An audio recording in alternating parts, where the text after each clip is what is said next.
Bismillahirrahmanirrahim. Assalamualaikum warahmatullahi wabarakatuh. Ikhwan akhwat rahimakumullah. Alhamdulillah kita dapat bersama-sama di acara yang sangat istimewa yang hadir setiap bulan Ramadan, yaitu sahur bersama tokoh. Alhamdulillahirabbil alamin wassalatu wassalamu ala israfil anbiya wal mursalin wa ala alihi washabihi ajmain, amma ba'du. Dan sebelum kita mulai, kami ingin sekali menyapa radio-radio yang ada di daerah nih, yang terus menyebar luaskan siaran-siaran Rasil. Ada Radio Sela di Batam, Radio Almas di Magelang, kemudian Radio Madinah, Radio Latansa di Sukabumi, Radio Luciana di Semarang, Radio Rasal Palembang, kemudian juga Radio Silaturahim di Bondowoso, Radio Suara Habibullah di Banyuwangi, juga satu lagi yang terbaru, Radio Silaturahim di Piungan, Yogyakarta. Tidak lupa salam salawat kita lantunkan kepada kekasih kita, junjungan kita, Nabi Muhammad SAW beserta keluarga dan kerabatnya. Semoga kelak kita dikumpulkan di saat-saat yang sangat-sangat kita rindukan. Ikhwan akhwat, kali ini kita bersama Dr. Muhammad Ali Toha Assegaf Mars. Tetapi sekali lagi sebelum saya sapa beliau, saya ingin sampaikan informasi mengenai beliau terlebih dahulu.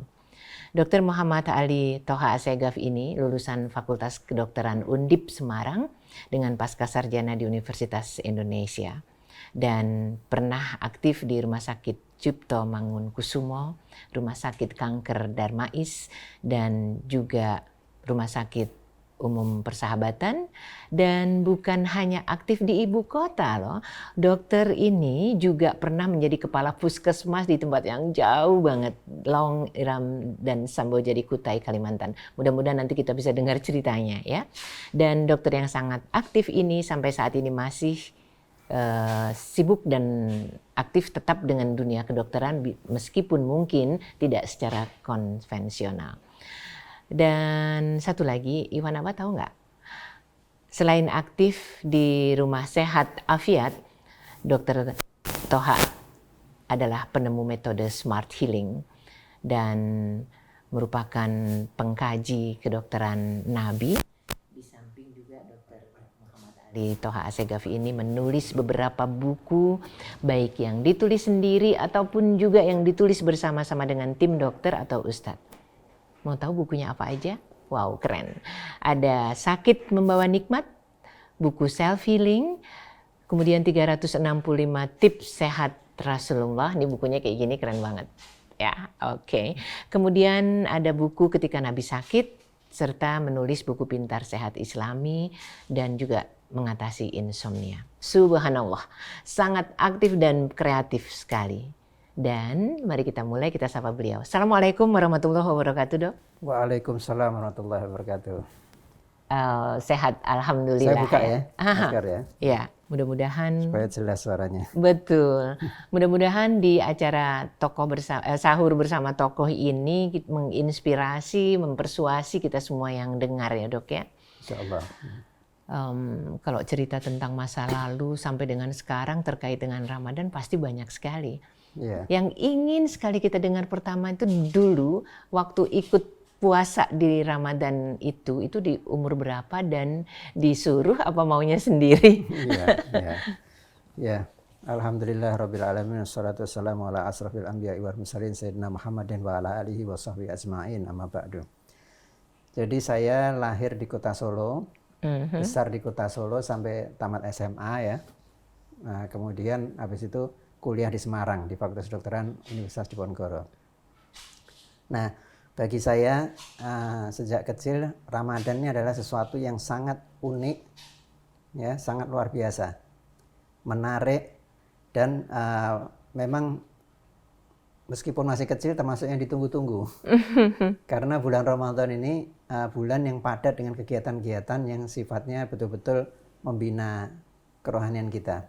Kebetulan saya tinggal di satu daerah yang dimana daerah itu masalah agama menjadi prioritas ya. Jadi daerah santri lah istilahnya. Sehingga suasana Ramadan itu adalah suasana yang luar biasa indah sekali. Ya, syahdu. Ya. Jadi saya kalau dikatakan mulai puasa mulai umur berapa? Sekitar umur 11-12 tahun lah mulai puasa. Ya Maunya kan? sendiri juga? Iya, tentu. Tapi sebelum-belumnya kita sudah puasa, tapi namanya puasa latihan kan Bolong-bolong anak-anak. ya? Ya. Tapi kalau bulan puasa itu bagi saya mulai saya kecil dulu, mulai zaman saya SD sekalipun, itu bulan puasa adalah bulan yang sangat indah. Jadi kami biasanya ada banyak kegiatan-kegiatan keagamaan, pembinaan, kita sering duduk di masjid, bertemu dengan teman-teman, ya kan, melakukan diskusi-diskusi tentang keagamaan, yang itu semua tentu sesuatu yang sangat indah. Iya. Kira-kira gambarannya seperti itulah. Dan itu pada saat mulai itu udah langsung nggak putus-putus ya? Karena sebelumnya sudah putus sambung gitu. Iya. 11 tahun langsung bisa khatam sampai maghrib Insya Allah, gitu. ya. Ya. Itu masih kecil banget. Terus proses pertumbuhan spiritualnya yang di bulan Ramadan juga pasti akan lebih. Ya. Itu di tingkat SMP atau SMA? Saya mulai SD itu sudah aktif ya. Jadi kebetulan saya juga jadi pengurus, ikut di dalam kegiatan apa misalnya pengumpulan zakat fitrah, kemudian kegiatan-kegiatan Ramadan, membantu misalnya mengumpulkan pakaian bekas untuk dibagikan kepada orang-orang yang kurang mampu. Ya, jadi kami memang sehari-hari itu kalau bulan puasa itu di masjid. Dan di masjid itu luar biasa kegiatannya, banyak sekali gitu. Jadi kesehatan sosial itu udah diupayakan dari masih bocah ya istilahnya. Alhamdulillah ya. Dan orang tua juga mendorong, terutama ibu saya. Yang mendorong terus supaya ikut dalam berbagai kegiatan-kegiatan keagamaan gitu lah. Kayaknya boleh diceritain deh, karena biar ibu-ibu yang lain terpersuasi, terinspirasi dengan bagaimana ibunda mendorong dokter menjadi sosok yang seperti itu. Jadi kalau bicara ibu ini buat saya sangat mengharukan ya. Karena beliaulah yang mengisi semua prinsip-prinsip berakhlak yang baik itu memang dari ibu saya terutama. Ya kan, karena ayah saya juga sibuk bekerja dan sebagainya. Ibu kan yang sehari-hari di rumah. Yeah. Ya. Jadi biasanya yang menarik, yang membuat saya itu senang beraktivitas itu biasanya pada bulan puasa kita sudah disiapin sarung baru, kopiah baru, kemudian baju untuk ke masjid ya. Dan selalu didorong memang. Jadi kalau misalnya aktivitas siang hari, ya saya dibebaskan dari tugas-tugas urusan rumah dan sebagainya. Biasanya memang diberikan kebebasan saya untuk ke masjid, berkumpul dengan teman-teman, melakukan kegiatan-kegiatan, macam-macam kegiatan yang dilakukan. Ada kuliah subuh misalnya, kemudian ada diskusi-diskusi keagamaan, ya. Kemudian juga tentu yang aktivitas-aktivitas sosial. Itu memang ibu saya yang selalu menginspirasi saya untuk bergiat di bidang itu gitu. Ya. Yeah. Karena beliau ini memang ya kata-katanya selalu saya ingat. Seperti jadi, apa itu? Ya misalnya dia selalu menganjurkan kita itu untuk selalu berbuat baik lah kepada orang yang lemah. Jadi misalnya kumpulkan pakaian bekas, kemudian kita mengumpulkan sendiri. Nanti kemudian kita disuruh nganter ke tempatnya orang-orang yang tidak mampu untuk memberikan apa, bukan hanya pakaian tapi juga beras, uang dan sebagainya. Sehingga kita terinspirasi memang dari kecil itu untuk selalu ke arah hal-hal yang positif, yang baik gitu. Dan anak-anak itu sebetulnya memang kan menunggu itu. Jadi di dalam suasana yang seperti itu, dalam suasana yang memang Ramadan ini suasana yang luar biasa ya. Artinya kita baru dengar mau masuk Ramadan aja kita sudah rasanya sudah lain, beda perasaan hati kita. Ya. Nah kemudian orang tua memberikan pengarahan ya seperti itu tadi. Misalnya mau memberikan pakaian bekas, ya kita suruh mencari sendiri pakaian mana yang mau diberikan gitu kan. Jadi dilibatkan ya. Sehingga kita membekas. Betul. Nah, dan seterusnya yang lain-lain juga begitu. Sehingga memang ya karena itulah saya diberikan contoh-contoh dan nasihat-nasihat, banyak sekali nasihat-nasihat dari orang tua yang membuat saya menjadi lebih teguh lah dalam menjalani kehidupan ini. betapa peran seorang ibu bagi dokter terasa sekali, dan Ikhwan Akhwat, bisa jadi sesungguhnya itu pula yang terjadi pada diri kita. Kalau kita memiliki kesempatan untuk memperbaiki buah hati kita dengan apa yang kita dengar dari dokter barusan, keren banget ya kayaknya. Mumpung mau Lebaran, kalau boleh dilihat di lemari, banyak nggak sih baju-baju yang udah nggak kepake lagi? Boleh tuh dikumpulin. Iya.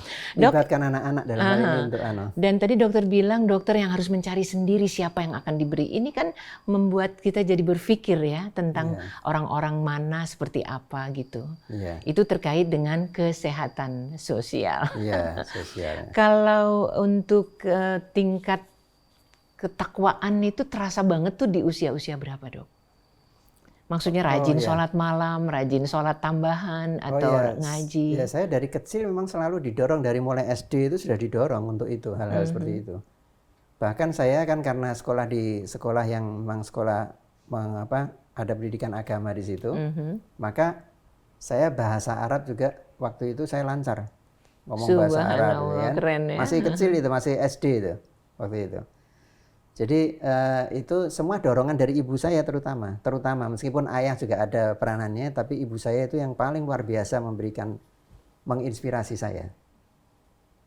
Iya. Jadi memang makanya tadi saya katakan kata-katanya itu selalu mendorong kita, memberikan semangat.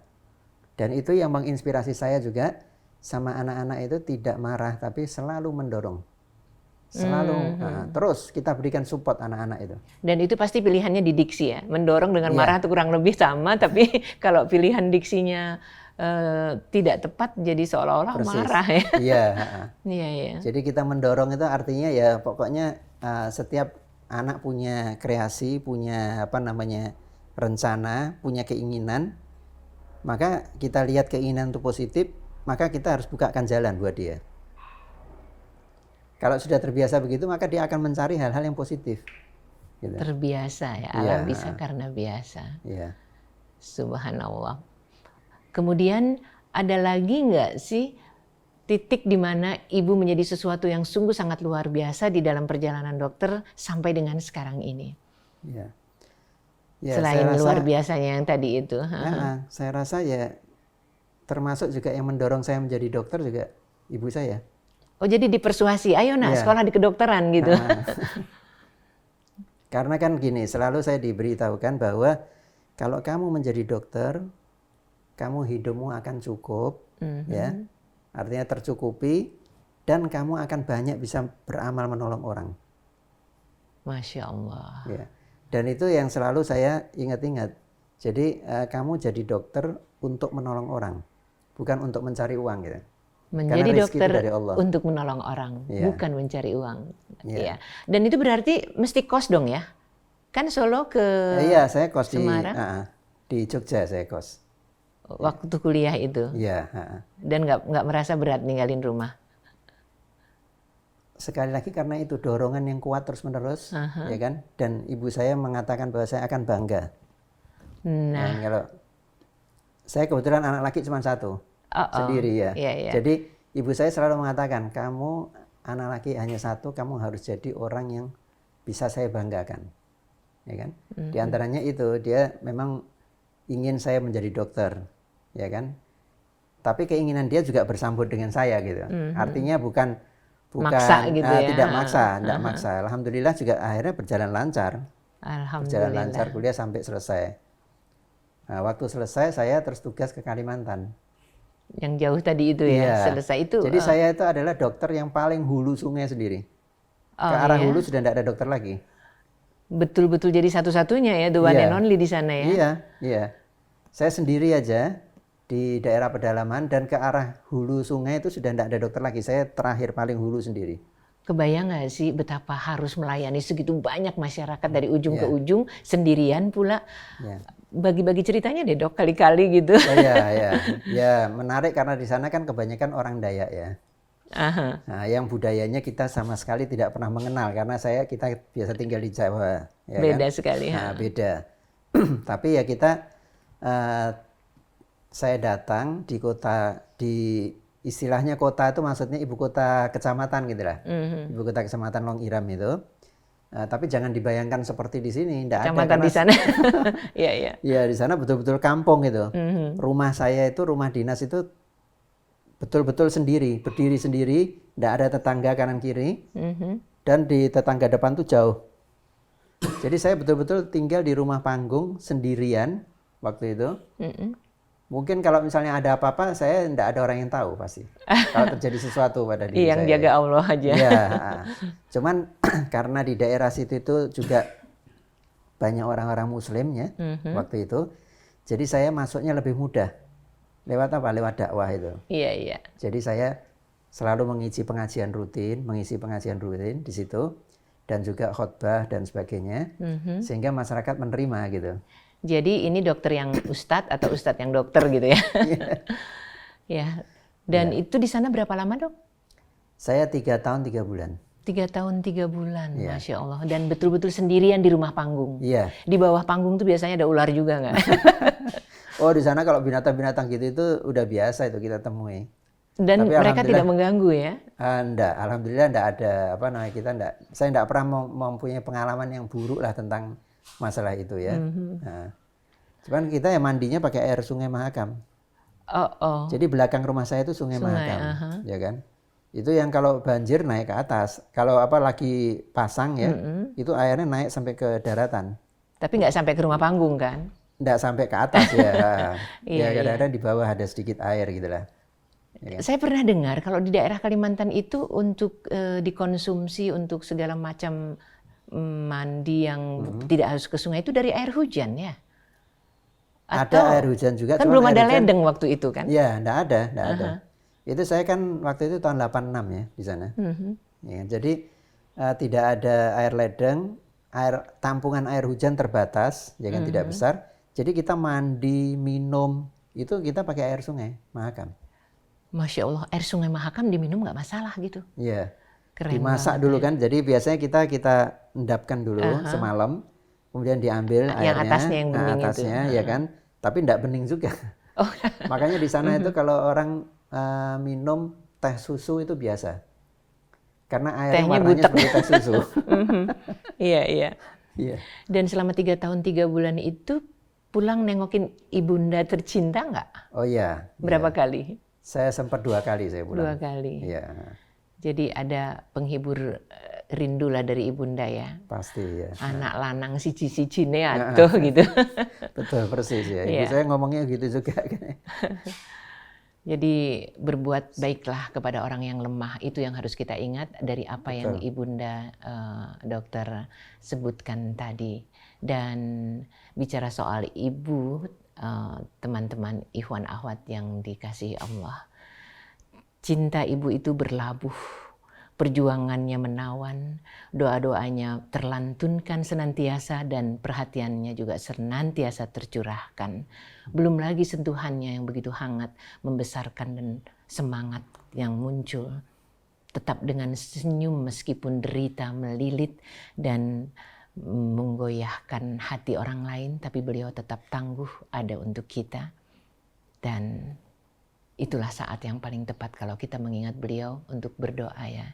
Dok, beliau masih adakah? Sekarang sudah meninggal ada. Ya. Ya, mungkin juga kita bernasib sama, ibu sudah lama meninggalkan kita, tapi itu adalah paling baik menurut yang Allah kehendaki untuk hamba-hambanya. Ya, ikhwan akhwat, kebersamaan kita di sahur bersama tokoh mudah-mudahan membuat sahur kita juga jauh lebih bermanfaat karena mendengar, menyimak dari perjalanan seseorang itu juga menjadikan seolah-olah rumput di padang gersang tersiram hujan ya. Kita terinspirasi dan terpersuasi karenanya. Dok, kalau bicara soal tadi di Kutai, di pedalaman, banyak hal yang sangat berbeda tentu dengan kalau di ibu kota. Yeah. Apakah para pasien juga memiliki perbedaan yang sangat jelas? Atau mungkin ketika menyikapi mereka itu juga ada sesuatu yang membuat dokter berpikir, ya hamba Allah tergantung di mana mereka tinggal, jadi responnya juga berbeda. Ingin sekali dengar pengalaman dokter tentang ini. Ya, jadi kalau di pengalaman saya waktu di Kalimantan itu ya, di pedalaman kan. Jadi kita biasanya praktek itu kalau beberapa hari sekali gitu, biasanya saya turun ke lapangan naik perahu itu ya, kecil. Perahu kecil. Sampan gitu ya. Iya, sampan ya kan. Terus turun ke lapangan. Nanti kita biasanya di kampung-kampung itu sudah disambut sama orang-orang itu, ditunggu gitu. Oh iya? Ya, karena kita kan malamnya biasanya saya pakai radio orari itu Oh dulu ya. iya. Nah, kita kasih tahu bahwa besok dokter mau ke Daerah ini. daerah ini gitu, ya kan. Jadi supaya disiapkan semua. Nah, saya turun bersama dengan perawat, ya kan, dan sanitasi biasanya. Turun ke kampung-kampung itu. Nah, di situ kita sudah disambut biasanya kan.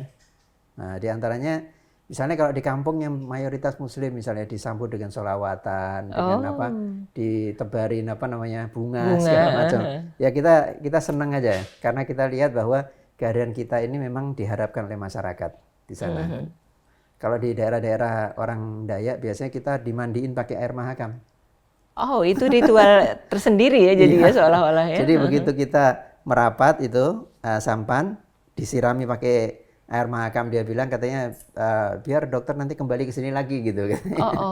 Ya. Jadi kalau Anda datang ke sana Anda disiram berarti diharapkan untuk datang lagi gitu ya. Iya. Tapi ngomong-ngomong Dok, kalau orang Dayak atau orang di daerah orang-orang yang masih seperti itu, tidakkah mereka memberikan penolakan terhadap kedokteran gitu, ilmu-ilmu yang diberikan? Iya.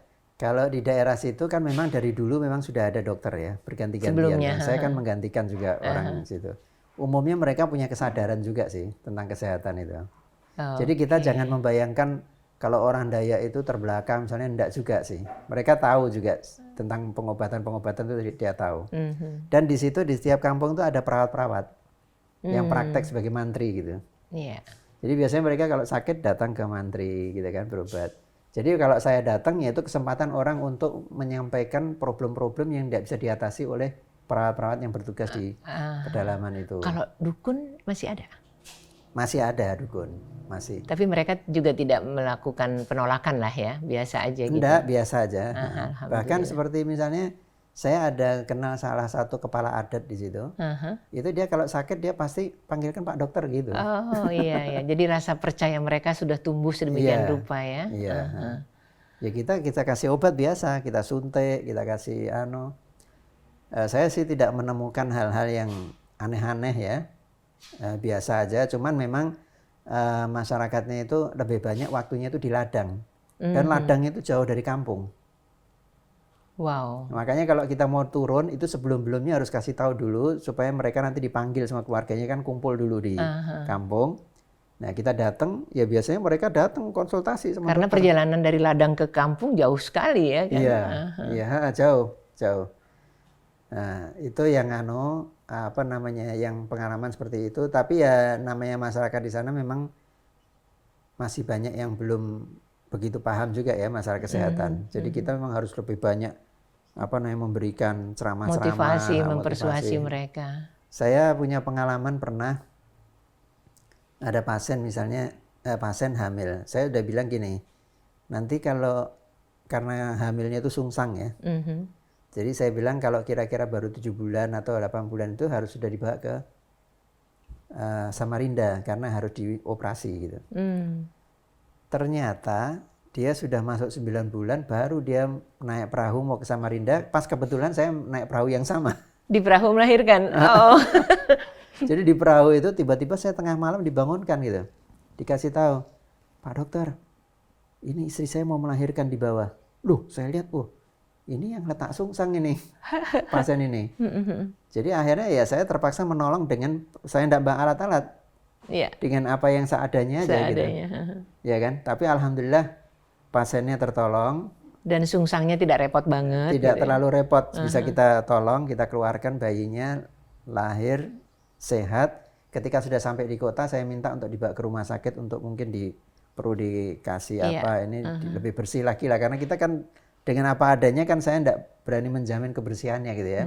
Nah, tapi kira-kira berapa bulan kemudian ketika saya mau ke kota lagi naik perahu itu, tiba-tiba ada bapak-bapak itu teriak-teriak panggil saya, dokter Ali gitu panggil. Saya pikir siapa ini, saya noleh gitu, dia gendong anak. Oh, yang kemarin lahir itu ternyata. Udah berapa waktu itu? Itu enggak sampai setahun lah, berapa belum bulan sampai itu setahun lah. ya. Jadi dia bilang ini anak saya kasih nama apa namanya, Ali Akbar, dia bilang. Masya Saya bilang kenapa kok Allah. dikasih nama Ali Akbar? Karena lahirnya pas azan. Ya, Lahirnya pas azan, yang nolong dokter Ali gitu. Dikasih nama Ali Akbar. Dan sekarang usianya udah berapa ya dok ya? Oh sekarang ya sudah, itu kejadian sekitar tahun 87 lah kira-kira ya. Berarti 30-an sekian ya. Iya. Sudah menjadi seorang ayah juga mungkin. Sudah, iya saya rasa ya. Itu baru pengalaman di daerah, belum lagi di Jakarta. Di Jakarta beliau ini di beberapa rumah sakit yang berbeda-beda. Ada rumah sakit kanker, ada rumah sakit umum biasa yang pasiennya juga beragam. Kira-kira seperti apakah gerangan pengalamannya dok, bisa berbagi kalau yang di Jakarta? Ya, jadi gini, di Jakarta ini juga saya selalu mengatakan kepada teman-teman itu, meskipun ini kota Jakarta, tapi banyak orang yang membutuhkan bantuan, membutuhkan perhatian dan sebagainya ya. Jadi seperti saya pernah menemukan itu, ada ketika saya di rumah saya kanker Darmais, ya, saya kebetulan mau keluar dari rumah sakit, saya lihat di sebelah kiri itu ada bapak-bapak sedang mojok itu nangis dia. Saya waktu lihat itu, saya kaget juga, ini ada apa bapak ini? Jangan-jangan ada petugas yang tidak benar ini gitu kan. Kemudian saya tanya, Pak kenapa Pak? Terus dia cerita bahwa istrinya itu harus dilakukan penyinaran dengan biaya yang sekian juta ya. Tapi saya tidak punya uang, jadi ini saya sekarang bingung kalau saya bawa pulang nanti tidak tertolong, kalau saya mau berobat di sini biayanya gimana ya. Waktu itu tidak ada BPJS, tidak ada Jamkesmas, tidak ada macam-macam lah.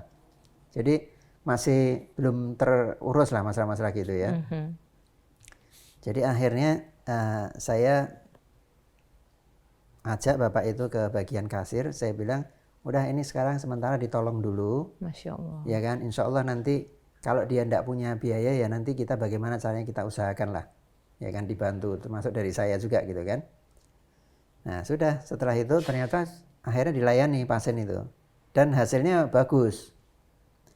Berapa waktu kemudian tiba-tiba ada undangan untuk saya dari wali kota Cirebon. Waktu itu. Terus? Saya tidak tahu ini ada apa wali kota Cirebon ini mengundangnya gitu kan. Nah ternyata bapak itu cerita ke wali kota gitu loh. Waktu sudah selesai urusan itu mungkin, Masya Allah. Jadi itu yang kadang-kadang hal-hal yang kita sepelekan kadang-kadang ya, ternyata itu punya dampak lain ya. Gitu. Jadi saya diundang ke sana, saya datang ke sana, terus kita bikin kerjasama sekalian antara rumah sakit Persahabatan, rumah sakit kanker Darmais waktu itu dengan rumah sakit dengan wali kota Madia Cirebon waktu itu gitu kan. Jadi kita disambut, diajak makan-makan, ini itu macam-macam, terus baru diceritakan di situ bahwa ini atas bapak cerita yang dulu ditolong, itu ya. Masya Allah. Ya ini makanya kita kadang-kadang jangan menyepelekan orang gitu kan. Nah, belum tentu orang itu kita lihat kayak kelihatannya sepele, padahal sebetulnya orang itu bisa istilahnya mengungkit kita gitulah. Ya kan, yang ini sama sekali kita tidak sangka kan, dan kita waktu melakukan pertolongan kita tidak mikir apa-apa waktu itu. Iya, hanya karena sosok pria yang menderita di sudut bagian dari rumah sakit menangis dengan terseduh-seduh atau hanya bersimbah air mata, memunculkan kepedulian yang akhirnya membuat Cirebon bekerja sama dengan Darmais, membuat hal-hal yang lebih menguntungkan bagi warga ya, bantuan pengobatan. Subhanallah. Itu baru satu bagian. Yang lain dok? Nah, yang lain pengalaman saya dalam memimpin tentu ya. Pengalaman dalam memimpin di rumah sakit itu saya selalu tekankan, terutama ketika saya menjadi direktur utama di Rumah Sakit Persahabatan ya. Saya selalu tekankan kepada teman-teman semua, berikan pelayanan yang terbaik. Kenapa? Karena di sini banyak pasien-pasien yang kurang mampu.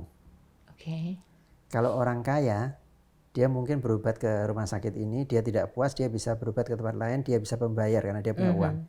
Kalau orang tidak mampu kan tidak bisa. apa aja yang dia terima di sini ya sudah itu yang dia makanya saya tekankan ke teman-teman, berikan pelayanan yang berkualitas setinggi-tingginya, semaksimal mungkin, meskipun untuk orang yang paling miskin sekalipun. Ya kan? Masya Allah. Nah, karena mereka itu orang-orang yang miskin itu dia tidak bisa apa-apa. Dia betul-betul pasrah dengan kita gitu. Jadi itu yang saya pakai untuk mendorong sehingga rumah sakit itu waktu itu meningkat akreditasinya menjadi internasional kan. Masya Allah. Ya, bisa dapat akreditasi internasional, artinya diakui kualitasnya secara internasional. Itu dengan cara memberikan dorongan spirit-spirit yang sifatnya itu membangun jiwa yang peduli gitu lah kepada pasien. Dan itu kiat yang kita pakai untuk itu. Bayangkan ikhwan akhwat, posisi pemimpin kalau memiliki kepedulian seperti itu, seperti apa yang barusan kita dengar, betapa akan mulianya semua karyawan di tempat kita kerja, betapa akan menyenangkannya interaksi yang terjadi antara orang-orang yang datang ke kantor kita. Pemimpin,kah Anda? Mari kita tiru apa yang dikatakan, apa yang dilakukan oleh Dr. Ali. Ikhwan akhwat rahimakumullah, sungguh menyenangkan sekali dengan sahur bersama tokoh. Mudah-mudahan puasa kita dari waktu ke waktu terinspirasi oleh hal-hal baru yang membuat nilainya menjadi semakin bertambah. Dok, kita jeda sejenak, nanti kami kembali sesudah jeda berikut.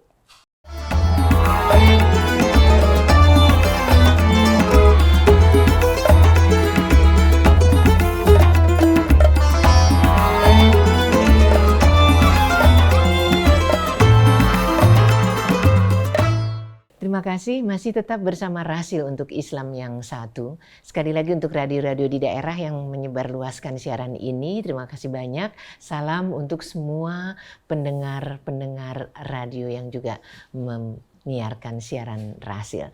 Dan kita masih bersama Dr. Muhammad Ali Toha Assegaf Mars yang mengisi sahur bersama tokoh. Dok, ngomong-ngomong kalau terkait dengan kesehatan ya.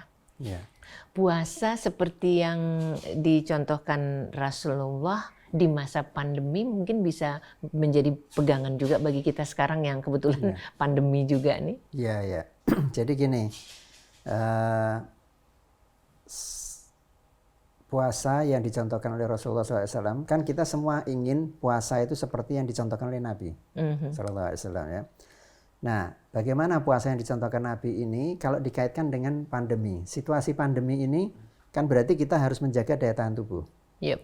Banyak orang yang berpikir bahwa wah nanti kalau pandemi kita puasa apakah tidak menurun daya tahan tubuh kita gitu kan?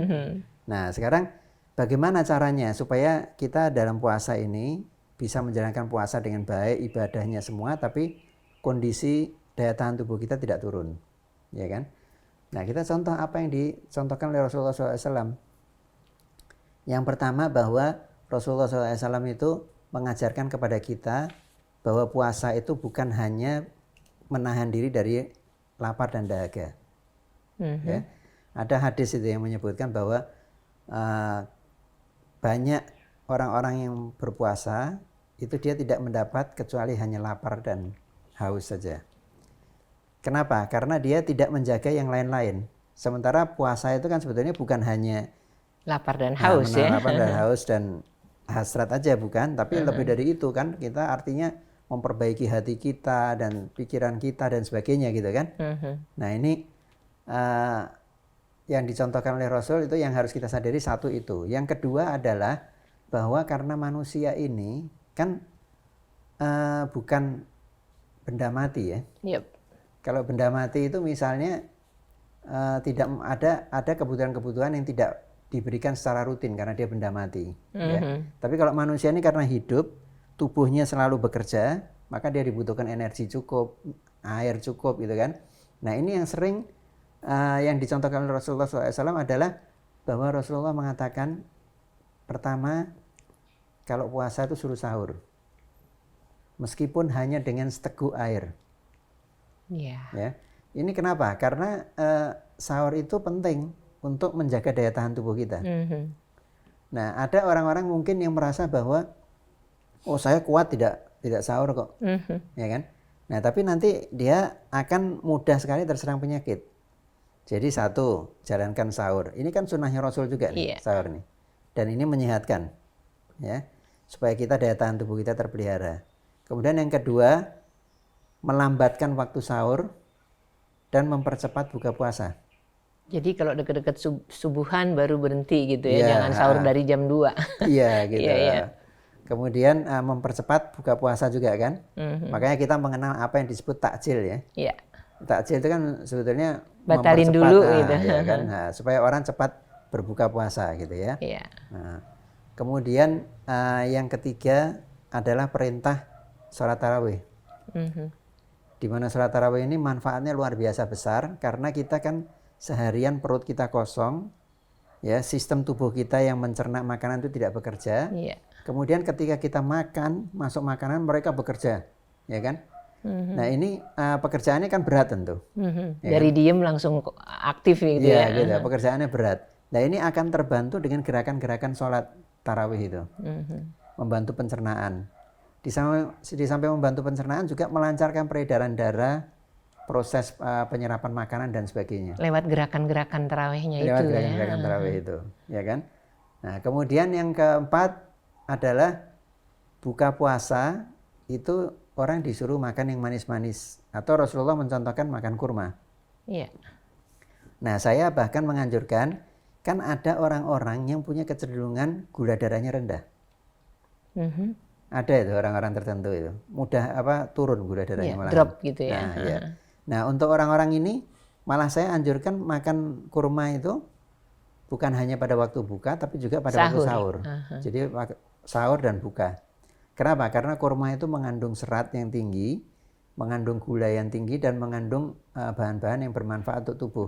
Zat besi, magnesium, dan sebagainya gitu. Nah ini yang dicontohkan oleh Rasulullah. Kemudian yaitu tadi, bahwa puasa itu bukan hanya menahan diri dari lapar, haus, dan hasrat. Iya, ya kan? Bukan hanya itu. Tapi yang lain-lain harus dipuasakan. Artinya jangan ghibah, ya kan? Terus hindarkan penyakit-penyakit hati, ya. Kemudian di samping itu juga mengisi kegiatan-kegiatan sosial. Itu yang dicontohkan oleh Nabi, ya kan? Kemudian juga taklim, belajar, menggali isi Al-Quran, belajar mengenai sirah nabawiyah misalnya, ya kan? Riwayat hidupnya Rasulullah dan perjalanan perkembangan Islam misalnya. Itu semua nanti akan memperkuat keimanan kita. Dan itu juga otomatis dia akan memperkuat daya tahan tubuh kita. Jadi makanya kalau kita bicara puasa yang dicontohkan oleh Rasulullah SAW adalah puasa yang seperti itu. Dan puasa yang demikian pada di era pandemi ini membantu meningkatkan daya tahan tubuh kita. Seperti yang tadi saya jelaskan itu. Jadi puasa itu perspektifnya ada 4 kan. Fisik menahan diri dari itu tadi, 3 hal itu. Makan, minum, dan hasrat. Kemudian yang kedua jiwa, mencegah penyakit hati, ya kan? Kemudian yang ketiga sosial, ya kan? Sosial adalah kita selalu diingatkan untuk banyak berbuat amalan dan amal-amal jariah dan juga amal-amal misalnya sedekah dan sebagainya yang ini dikatakan berlipat ganda pahalanya. Dan yang keempat adalah aspek spiritual. Aspek spiritual apa? Allah Subhanahu wa taala menyebutkan dalam Quran kan, ya ayyuhalladzina amanu kutiba alaikumusiyam kama kutiba alal ladzina min qablikum la'allakum tattaqun. Agar kamu bertakwa. Nah, kalau 4 aspek ini mau diisi betul-betul, maka puasa kita akan bagus seperti yang dicontohkan Nabi dan tubuh kita akan sehat. Daya tahannya meningkat. Daya tahan tubuh meningkat. Nah, meskipun tetap sih kalau sekarang protokol kesehatannya dijaga juga. Oh tetap ya, itu sebagai salah satu bentuk ikhtiar kita. Iya. Nah, ya. Jadi kalau di antara 4 itu mana yang menurut Anda paling susah? Nomor 2 kali ya, jaga hati. Iya, betul. Oke Dok, terkait dengan karena seorang dokter yang biasa dengan pengobatan konvensional, ada banyak hal lain yang bisa membuat tubuh kita sehat. Saya dengar bahwa yang namanya Tibun Nabawi itu luar biasa, keren banget untuk menjaga kesehatan kita. Bisa jadi informasi ini diperlukan untuk teman-teman lain untuk bisa lebih yakin lagi. Ya, jadi kan gini, kalau sehat di dalam pandangan Tibun Nabawi itu kan ada 4 aspek, ya, yaitu sehat fisik, ya kan, sehat sosial, kemudian sehat jiwa, dan sehat spiritual. Dan ini keempatnya ini diajarkan, dicontohkan oleh Rasulullah SAW, ya kan, secara luas, ya, banyak sekali. Di dalam buku saya banyak saya uraikan mengenai itu, ya kan. Jadi kalau namanya sehat fisik kan yang kita sehari-hari ini kita suka ributkan ini yang sehat fisik ini, ya kan. Padahal minum vitamin, yang 3 itu diperlukan juga. Yang 3 itu diperlukan juga. Karena apa? Itu yang membuat orang akhirnya hidupnya bahagia gitu, ya kan. Artinya bahagia itu beda dengan senang, ya. Kalau kita lihat lawakan tuh kita senang. Bersenang-senang gitu kan. Tapi kalau bahagia itu kan adanya di dalam hati. Ada syukur di sana. Iya, ada rasa syukur, ada kedamaian di dalam hati, merasa kecukupan gitu kan, ya. Dan itu bisa muncul kalau orang memenuhi kesehatan dalam 4 aspek ini, ya kan. Sekarang kalau contohnya sekarang ya sehat sosial, ya. Kita ingin tahu bahwa orang ini secara sosial dia sehat apa enggak, bagaimana caranya? Ya, kita mendeteksinya seperti apa? Ya, kita lihat interaksi dengan orang lain bagaimana. Ada orang yang mohon maaf ini ya, misalnya dikatakan oh dia ibadahnya bagus ini, tapi dia selalu sama orang lain ribut aja, berantem, ya kan?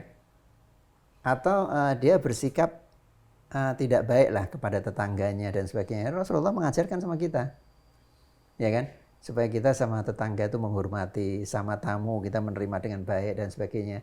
Ini sosial, aspek sosial, hubungan antar manusia, ya kan. Kemudian kalau aspek spiritual tentu kita tahu ibadah, ya kan, menjalankan ibadah. Dan ibadah itu maknanya kan luas sekali, bukan hanya sekedar mohon maaf ini, bukan hanya sholat, puasa itu aja, tapi luas, ya kan. Termasuk kita misalnya membantu orang lain dan sebagainya, itu termasuk aspek ibadah. Sehat secara spiritual itu di situ, secara spiritual. Jadi kalau orang menjalankan semua yang diajarkan oleh Rasulullah SAW, ya tidak semua, tidak sempurna tentu, ya kan, tapi menjalankan gitu loh. Ada upaya, itu dia akan sehat, dan itu sehatnya bisa lengkap. Nah kalau secara fisik sehatnya bagaimana? Ya menjaga makanan, olahraga, makanan, ya. Nabi kan juga mencontohkan misalnya makanan-makanan yang bermanfaat untuk kesehatan misalnya, ya kan. Dan itu tidak harus berarti bahwa itu makanannya persis seperti yang dimakan oleh Rasulullah SAW, karena kan beda makanan zaman. kita beda zaman dan beda area kan, geografi kita berbeda. Jadi ya tentu kita menjaga makanan, kecukupan makan. Rasulullah mengatakan bahwa orang yang tempat yang paling buruk di dalam tubuhmu itu adalah perut. Ya kan? Maka kita disuruh oleh Rasulullah SAW untuk berhati-hati menjaga perut. Artinya menjaga perut itu apa? Makan tidak berlebihan, dan tidak semua yang kita inginkan kita makan. Nah, di zaman sekarang ini banyak sekali orang makan itu sebetulnya dia tidak ingin. Jadi makanan itu dibikin bentuknya indah-indah sehingga orang ingin memakan itu padahal dia tidak lapar sebetulnya. Nah, jadi ini lapar yang mata ya. Ini yang menyebabkan orang sakit, gitu loh. Kalau orang memang lagi butuh makanan, dia makan, tentu itu makanan itu akan menyehatkan. Tapi dia tidak butuh makanan, tapi dia makan ngambil itu juga. hanya karena dia tertarik dengan warnanya atau modelnya dan sebagainya. Itu yang bikin penyakit, gitu loh. Makanya dibilang katanya orang makan itu sekedarnya aja, sekedar untuk menegakkan punggung. Ada hadisnya itu. Makanlah kamu sekedar untuk menegakkan punggung. Artinya apa? Memberi punya kekuatan tenaga kita untuk ibadah. Ya. Terus namun jika itu tidak cukup bagimu, maka makanlah sepertiga makanan, sepertiga minum, dan sepertiga nafas. Artinya jangan dipenuhi lambung kita. Wow. Ya kan? Nah itu contoh, salah satu contohnya ini dalam masalah makanan. Masalah makanan ini masalah yang paling penting dalam kehidupan kita. Yang ini yang kadang-kadang kita lupa. Iya. Kalau orang bilang harus tahu diri gitu. Tahu diri itu lambungnya di diatur, jangan dibebani macam-macam karena tempat terburuk memang di situ ya. Iya, tempat yang paling buruk. Kata Rasulullah SAW. Ada hadisnya itu yang begitu. Itu sehat secara spiritual. Kalau yang secara jiwa, Dok, tadi kan ada 4 ya. Sehat secara jiwa itu jiwa yang seperti apakah gerangan yang sehat? Gini, orientasi tempat dan waktu. Jadi orang bisa menilai, saya ini sehat enggak ya secara jiwa ya. Kalau orang masih bisa orientasi tempatnya bagus dan waktunya bagus, ya itu dia sehat secara jiwa. Contohnya ini, contoh ya. Mohon maaf ini. Seorang wanita menggunakan pakaian yang minim, ya kan? Di tempat-tempat umum sehingga bisa dilihat oleh orang banyak. Ini secara jiwa ini tidak sehat jiwa. Sehat, ya. Iya. Ya kan? Itu contohnya itu. Atau orientasi waktu. Kita misalnya bekerja dari pagi sampai sore kita tidak tahu waktu. Ya. Duhur, asar lewat terus. Nah, ini kita sudah tidak sehat. Kalau terjadi begitu, artinya kalau kita terjadi bahwa kita bekerja kemudian kita tidak tahu waktu, berarti jiwa kita tidak sehat. Itu ukurannya itu aja, simple. Jadi kalau kita gila kerja itu juga nggak sehat secara jiwa. Iya. Meskipun dikejar oleh tanggung jawab seperti apapun, tetap harus kita pertahankan kesehatan jiwa kita gitu ya, Dok ya. Iya. Saya pernah baca di buku dokter kalau nggak salah, tapi lupa yang mana ya, karena sambil baca kalau di sebagai penyiar tuh kan kadang-kadang sambil lalu aja ya. Iya. Sehat itu mudah, sehat itu murah, dan sakit itu bisa dicegah. Iya. Kelihatannya gampang banget ya, padahal itu bukan hal yang mudah bagi kami ini. Mungkin ada tips tersendiri, Dok, terkait dengan mudah, murah, dan bisa dicapai ini. Ya, itu tipsnya adalah kita sadar diri. Tahu diri tadi itu ya? Iya, sadar diri ya kan. Jadi kayak misalnya tadi makan, Rasulullah sudah ngasih contoh seperti itu tadi. Kalau bisa makan hanya untuk menegakkan punggungmu, artinya cukup untuk ibadah. Tapi kalau itu pun tidak cukup, silakan sepertiga makanan, sepertiga minuman, sepertiga udara, ya kan? Artinya kita jangan memenuhi lambung kita. Nah, bagaimana jangan memenuhi lambung? Ada juga pandangan para sahabat Nabi.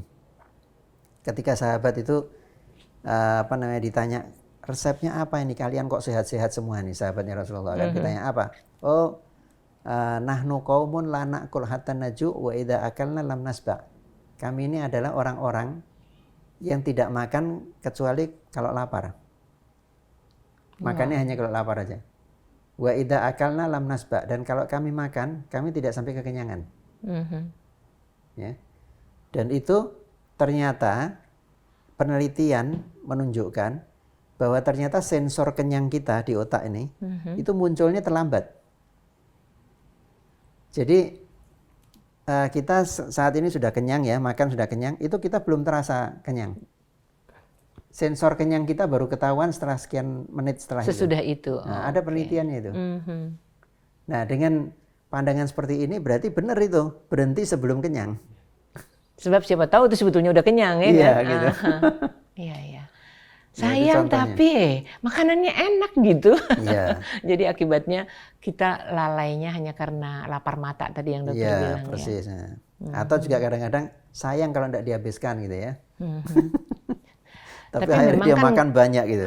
Jadi berarti ngambilnya yang harus dikurangin, kan nggak boleh menyisakan makanan kan, Dok. Persis, jadi ngambilnya yang harus dikurangin. Harus dipantas-pantas lah, dipantas-pantas. Kan kita hidup sudah sekian tahun kan pasti ada pengalaman lah. Kalau saya makan segini nih kekenyangan nih kan pasti ada pengalaman. Ya sudah, berarti kurangi jatahnya, jangan sampai mencapai aspek kenyang itu, kelebihan makan.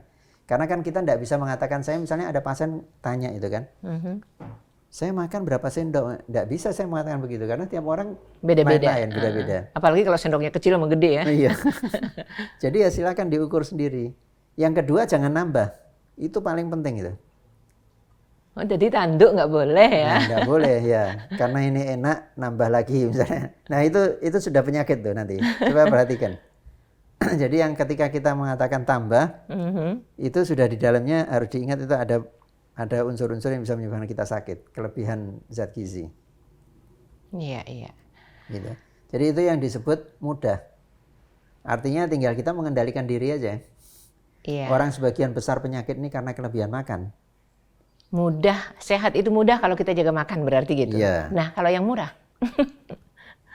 Otomatis murah juga kan? Karena nggak sakit. Ya, otomatis murah. Dan lagi kan kita bisa memperhatikan sekarang satu hal aja yang paling gampang nih, cara murah untuk sehat. Kebutuhan cairan. Orang kita suka mengabaikan itu. Jadi karena perjalanan jauh, jalanan macet, tidak berani minum banyak, takut nanti di tengah jalan Pipis. Nah, ya kan? Nah, itu misalnya. Akibatnya apa yang terjadi? Kekurangan Dehidrasi cairan. ya. Nah, dehidrasi itu bisa menyebabkan ada 76 penyakit, di dalam buku saya ada. 76 penyakit akibat dehidrasi dan penyakit yang berbahaya semua. Jadi makanya kebutuhan air itu harus dijaga sesuai dengan ini. Berapa dosisnya? 30 cc per kilogram berat badan per hari. Kalau Anda 75, kalikan saja 30 cc gitu ya. Persis ya. Jadi kalau orang bilang misalnya 8 gelas, 7 gelas itu enggak benar. Yang benar 30 cc per kilogram berat badan per hari. Jadi yang kurus sama yang gemuk, yang kurus sama yang gemuk lain minumnya ya jumlahnya. Lain. Tentu orang yang gemuk lebih banyak minumnya. Iya kan? Keren Gitu. banget. Ya, itu dengan hal-hal begitu, maka kita kan sehat itu murah kan? Tidak membutuhkan, tidak harus beli vitamin-vitamin yang banyak di rumah dan sebagainya, tidak usah. Nah, air rutin, kecukupan air dijamin, dan juga makanan itu secukupnya, jangan banyak-banyak gitu loh kalau makan. Tapi jangan salah Ikhwan Akhwat, airnya air putih, kalau airnya air manis semua sekian 30 kali berat badan habis deh. Tambah hancur. Betul Ibu, betul ya. Nah, jadi air putih yang dimaksud. Terus gini Dok, kalau nggak salah waktu ngobrol dengan beberapa teman terkait dengan wudhu, ini kan kita di bulan Ramadan ini wudhunya bisa nggak cuman 5 kali plus ya, karena kan ada tambahan-tambahan sholat malam segala. Kalau secara kaitannya dengan kesehatan, apa sih yang bikin wudhu itu membuat kita menjadi jauh lebih sehat? Meskipun benar sih sekarang cuci tangan aja sudah merupakan bagian dari kesehatan. Tapi kalau dokter bisa mempersuasi kami dengan wudhu yang benar, tapi ada efeknya kepada kesehatan, kayaknya keren deh Dok. Ya, gini. Jadi semua ibadah yang diajarkan dalam Islam semuanya menyehatkan. Kalau ada orang menjalankan ibadah sakit, itu ada yang salah. Ada yang salah ya. Iya kan? Sebelum masalah wudhu dulu, saya cerita sedikit mengenai puasa. Banyak orang yang mengeluh misalnya kalau puasa mahnya kambuh dan sebagainya. Sebetulnya masalahnya apa? Atau puasa lemes ya, badan lemah. Sebetulnya karena apa? Karena kurang minum aja. Tuh, coba kan kalau malam minum air putih yang banyak. Ya, itu jangan nanti puasanya tidak akan gitu lemes. Ya. Iya. Jangan takut pipis lah pokoknya. Iya, tidak apa-apa. Pipis tidak apa-apa kan. Jadi itu kecukupan air itu akan membuat kita tidak lemah. Kalau saya terus terang, jujur saya katakan, saya kalau puasa itu pikiran saya lebih cerdas daripada tidak puasa. Jadi bulan puasa itu saya lebih cerdas. Bikin buku-buku ini saya cepat di bulan banget. Puasa ya. Cepat banget bulan puasa. Boleh ditiru. Iya, gitu. Jadi kecukupan air adalah kunci nomor 1 yang paling penting. Sekarang kembali ke masalah wudhu tadi itu. Wudhu, ya, masalah wudhu. Apakah wudhu itu menyehatkan? Sudah jelas. Pertama dia membersihkan diri kita, ya kan. Kemudian kita juga menekan titik-titik akupuntur, ya kan. How come? Ya kan kita pada waktu mengusap itu merangsang titik-titik akupuntur di muka. Oh, dengan cara mengusapnya, tapi tentu dengan tekanan ya Dok ya, nggak cuma biasa aja, gitu ya. gini aja diusap gitu kan. Kemudian yang paling penting menurut saya adalah telinga, membasuh telinga. Karena di telinga kita ini ada 72 kalau tidak salah titik akupuntur di telinga. Saya dulu belajar akupuntur juga. Iya. Jadi Reiki juga keren banget. Jadi semua udah saya pelajari itulah mengenai tradisional. Makanya saya kalau ada orang bicara tradisional, saya nyambung banget gitu ya. Bisa melacak ini benar apa enggak ini gitu. Terus kupingnya diapain biar bermanfaat wudhunya tadi? Air kita basahi aja, kita gosok aja. Oh, jadi jangan cuma asal basah doang ya? Digosok gitu telinga nih. Ini kan titik akupuntur semua nih. Untuk seluruh tubuh, organ tubuh kita. Jadi bukan cuma sambil lalu gini doang ya Dok? Jangan sambil lalu. Oke. Gitu. Itu baru kuping. Terus? Kaki juga gitu. Kalau Oh ya, sisi ada titik-titik kaki, kalau akupunktur. sisi kaki itu digosok. Bahkan Nuning pernah dengar di sela-sela kaki itu juga disentuh gitu. Semua ini titik akupuntur nih. Oh. Dan titik akupuntur itu memang terbukti bisa menyehatkan. Iya. Gitu nah. Jadi dengan merangsang dengan air dan dengan gosokan ini tadi, maka itu akan meningkatkan kesehatan kita, itu sudah pasti, insya Allah lah. Atas izin Allah tentunya. Efeknya yang hirup air di hidung sampai ke atas kepala gitu, rasanya gimana tuh, Dok? Ya, jadi menghirup itu istinsyak namanya. Istinsyak diikuti dengan istinsar ya, mengeluarkan hirupan. Itu kan dia membersihkan hidung. Nah sekarang ini bahkan ya penemuan-penemuan belakangan ini dari dokter THT itu mengetahui bahwa kita mesti secara rutin menyuci hidung kita, mencuci. Jadi sekarang itu ada alatnya dijual tuh Bu. Untuk sampai sudah dijual saking perlunya, padahal kalau udah wudhu dengan benar itu udah cukup ya? Iya, persis gitu. Iya. Jadi dengan menyuci hidung, istinsyak dan istinsar mengeluarkan itu kan. Nah, air itu, insya Allah hidung kita akan bersih dan insya Allah terhindar dari penyakit-penyakit infeksi di hidung. Iya, benar. Jadi Islam ini memang mengajarkan banyak hal tentang kebersihan, tentang kesehatan ya. Sehingga kalau seperti ini dibilang katanya selama pandemi ini suruh mencuci tangan, buat kita tuh hal yang biasa. Mungkin buat orang-orang yang tidak tahu, kurang pemahaman tentang agama, ya dia enggak tahu masalah ini gitu. Tapi sekarang jadi tahu, paling enggak tuh wudhunya yang bener ya. Orang menggosokkan tangan seperti ini saja ada bedanya dengan cuma sekedar begini. Masya Allah. Jadi Ramadan ini semoga benar-benar dapat kita tingkatkan dari semua sudut, semua segi ya Dok ya. Sebelum dilanjutkan, Nuning kan pernah dari informasi yang didapat itu terkait dengan rumah sehat afiat. Rumah sehat. Tapi banyak rumah sakit. Dokter bisa jelasin nggak? Iya. Jadi itu kan ide membuat rumah sehat ini kan saya dirikan mulai tahun 2005 tuh kan. Nah, rumah sehat itu artinya gini, saya ingin orang yang datang itu menjadi sehat gitu. Jadi kalau rumah sakit orang yang datang jadi sakit, bukan? bukan. Orang yang sakit datang ke rumah sakit. Jadi kalau ini kan kalau rumah sakit itu orientasinya kan tempatnya orang sakit. Saya ingin rumah sehat, rumah tempatnya orang sehat. Nah, yang sakit datang menjadi sehat, yang sehat ya tambah sehat gitu. Itu sebabnya pakai rumah sehat afiat gitu ya. Afiatnya dari walafiat gitu. Jadi setelah sehat kan tentu afiat kan.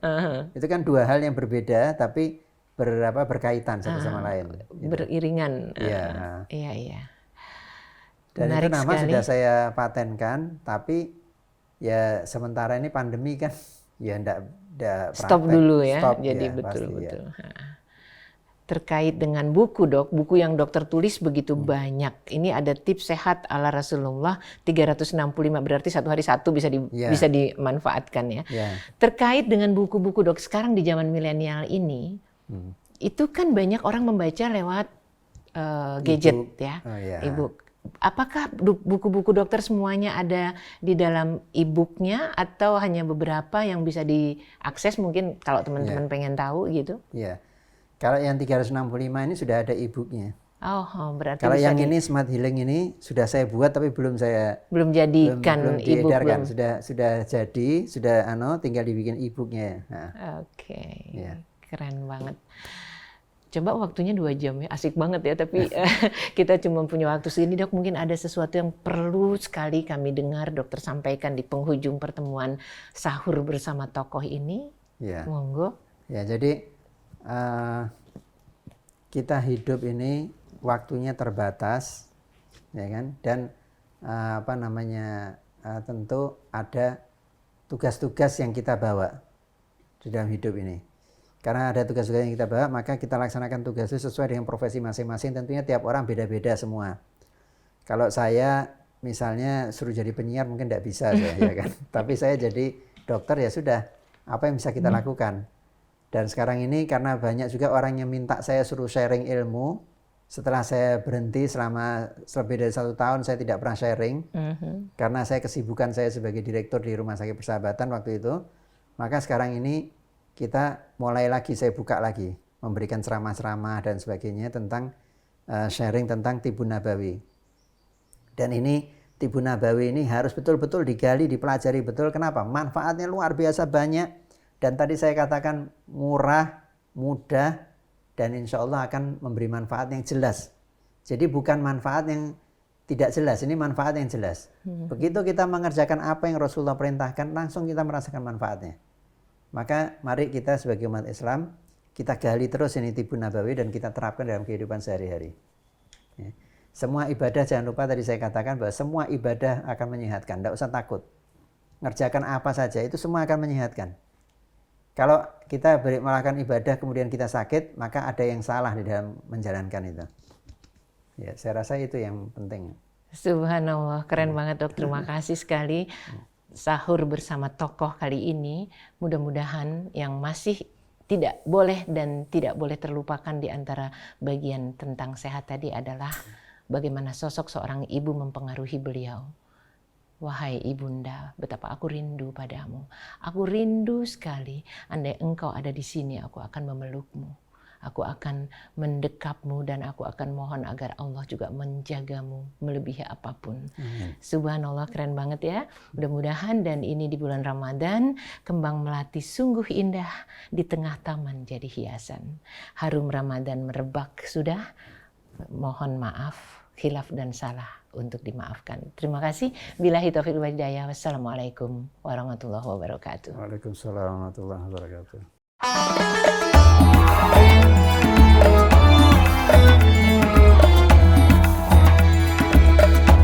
Assalamualaikum warahmatullahi wabarakatuh. Saya Dr. Muhammad Ali Toha Asgaf. Kepada para pemirsa dan pendengar Radio Silaturahim, saya mengucapkan selamat menjalankan ibadah puasa. Semoga ibadah puasa kita bisa jalan dengan lancar dan semoga kita bisa melaksanakan ibadah puasa lebih baik daripada tahun yang sebelumnya dengan dimudahkan oleh Allah Subhanahu wa taala. Terima kasih. Assalamualaikum warahmatullahi wabarakatuh.